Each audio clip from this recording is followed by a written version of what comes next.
ओम नमो भगवते वासुदेवाय।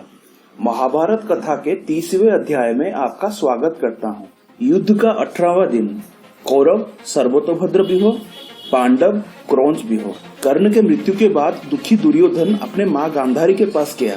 उसने उसे नदी में स्नान करके निर्वस्त्र होके उसके सामने आने को कहा। उस समय कृष्ण गांधारी से मिलने आए थे। उनकी पुत्रों के हत्या के कारण कृष्ण को बताते हुए गांधारी ने कृष्ण को निर्वंश होने का श्राप दिया। जब दुर्योधन स्नान के बाद वापस लौट रहा था तो कृष्ण ने उसे देख लिया और बोला कि इतने बड़े होकर भी नग्न होकर माँ के सामने जाओगे।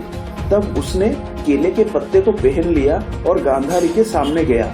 गांधारी अपने शिव भक्ति से दुर्योधन के शरीर के जितने भाग को देखी वो सब वज्र का हो गया था, लेकिन उसके जांघों के भाग दुर्बल रह गए। 18वें दिन शल्य शेष कौरव सेनाओं के सेनापति बने। युधिष्ठिर ने भाला युद्ध में राजा शल्य को मार डाला।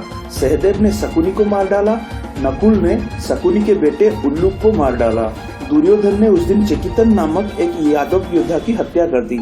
ये जानकर कि वो हार गया था, थका हुआ दुर्योधन युद्ध के मैदान से भाग गया और झील में शरण ली, जहां पांडवों ने उसे पकड़ लिया। दुर्योधन ने उन्हें बताया कि वो राज्य उन्हें उपहार में देना चाहता था और जंगल में जाना चाहता था।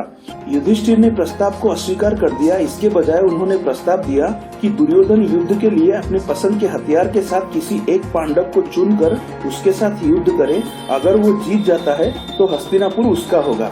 युधिष्ठिर अर्जुन, नकुल या सहदेव पर गदा के साथ अपने प्रस्तावित लाभ के बावजूद दुर्योधन ने अपने प्रतिद्वंदी भीम को चुना। अब लौटे हुए बलराम की देखरेख में भीम और दुर्योधन के बीच एक गदा युद्ध हुआ।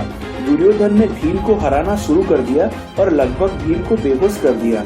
यहाँ पर कृष्ण ने भीम को बुलाया और अपने हाथ से अपनी जांघों को बार बार ताली बजाकर उन्हें संकेत दिया, जैसे कि इरादा था भीम को दुर्योधन की जांघों को कुचलने के लिए ली गई उसकी शपथ की याद दिलाने की। भीम ने दुर्योधन पर अपनी गदा से विजयी हमला किया और दुर्योधन को मारते हुए उसकी जांघों पर प्रहार किया। अपने चेहरे को भीम द्वारा अपमानित किए जाने के बाद दुर्योधन ने कहा कि वो अनुचित तरीकों से मारा गया था, क्योंकि गदा युद्ध में कमर के नीचे से हमला करना अवैध था। नियम का उल्लंघन होने पर क्रोधित बलराम ने भीम पर हमला करने के लिए अपना हथियार उठाया।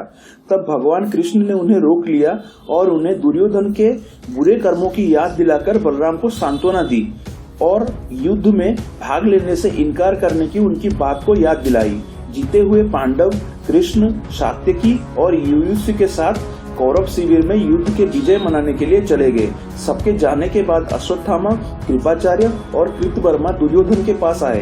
दुर्योधन ने अश्वत्थामा को सेनापति नियुक्त किया और पांडवों का विनाश करने का आदेश दिया। तीनों पांडव शिविर में पहुंचे। कृतवर्मा और कृपाचार्य बाहर रुके, जबकि अश्वत्थामा अंदर घुसा और एक एक करके सोए हुए धृष्टद्युम्न, शिखंडी, युद्धामन्यु, उत्तमौज और अन्य प्रमुख योद्धाओं को मार डाला। वो उप पांडवों को भी पांडव समझकर मार डाला। जो बचकर भागे उन्हें बाहर कृतवर्मा और कृपाचार्य ने मार डाला। इसके बाद तीनों दुर्योधन के पास आए और उसे बताया कि सारे पांडव पक्ष मारे गए हैं और दुर्योधन खुश होकर शांति से मर गया। पांडव वापस आकर ये सब देख के अश्वत्थामा को पकड़ने के लिए चल पड़े। तब वो वेदव्यास के आश्रम में था। उसने पांडवों को जीवित देखकर क्रोधित होकर उनके ऊपर एक घास के द्वारा ब्रह्मशिरास्त्र का प्रयोग किया। तो कृष्ण के कहने पर अर्जुन ने वापस एक ब्रह्मशिरास्त्र चलाया, पर वेदव्यास और नारद ने उन दोनों अस्त्रों को रोक लिया और उन्हें वापस लेने को बोला। अर्जुन तो उसे वापस ले गए, पर अश्वत्थामा को ये नहीं पता था कि इसे कैसे वापस लेते हैं। तो उसने पांडवों का वंश को समाप्त करने के लिए उस अस्त्र को अभिमन्यु की पत्नी उत्तरा के गर्भ की तरफ मोड़ दिया, पर कृष्ण ने उस अस्त्र को निष्क्रिय करके उस बच्चे को बचा लिया, जिसका नाम परीक्षित रखा गया। अश्वत्थामा के इस पाप के कारण कृष्ण ने उसे श्राप दिया कि वो इस कल्प के अंत तक जीवित रहेगा और उसका शरीर पीड़ा से तड़पता रहेगा। उसे कोई दया नहीं दिखाएगा। वो मरने के लिए प्रार्थना करेगा, लेकिन उसकी जान नहीं जाएगी। उसे बंदी बनाकर ले जाया गया और उसके सिर से उसका मणि निकाल लिया गया, जिसके कारण उसे भूख प्यास नहीं लगती थी और वो कभी भी रोग में नहीं पड़ता था। 18वें दिन के अंत में केवल 12 प्रमुख योद्धा युद्ध में बच गए थे।